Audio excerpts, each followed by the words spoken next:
This is by far the most well-known and human studied chromosomal disorder in the world, and I'm sure most of you have some acquaintance who has it. I am talking about Trisomy 21, or better known as Down syndrome.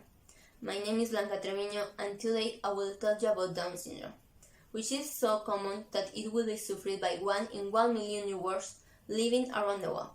But do you have any idea what the syndrome is all about? As I mentioned at First Medical, it is known as Trisomy 21 because we all have 23 pairs of chromosome, and one half chromosome is given by the mother and the other given by the father.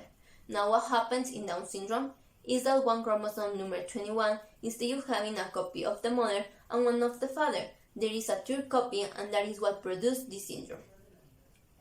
People with Down syndrome share certain traits and characteristics, can have different degrees of intellectual disabilities, from moderate to severe, and for this reason it is the main cause of intellectual disability. Other features of this syndrome can be identified with the naked eye, such as low implantation of the outer ear, mouth, nose, and small ears, flat nasal breath, short neck, macroglossia, low size, small hands and feet. And development delay. Other characteristics are not seen with the naked eye. For example, 60 to 18% have an auditory deficit, and more than 40% suffer from some congenital heart disease, are also prone to develop leukemia, hypothyroidism, and immunodeficiency. Today, more than 18% have suffered from it will live 15 years or more. Thanks to medical advance and scientific research, today a person with Down syndrome have a great life expectation and can be very incorporation into society.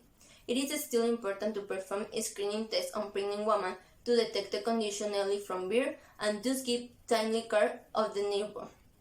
Treatment for this syndrome basically involves detecting in time the congenital abnormality that could injure the life of the baby. Specialists and physical therapy supporting is needed to allow optimal cognitive and physical development.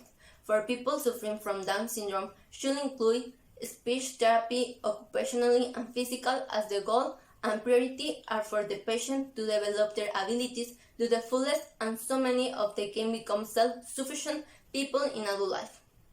People with Down syndrome are not sick. Those with Down syndrome have intellectual disability and some physical traits, but that doesn't define them.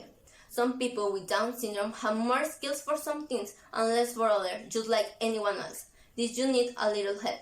With support, some people with Down syndrome are musicians or athletes of great skill and be managed of their own rights. We must not impose limit on anyone. Let's learn to be included.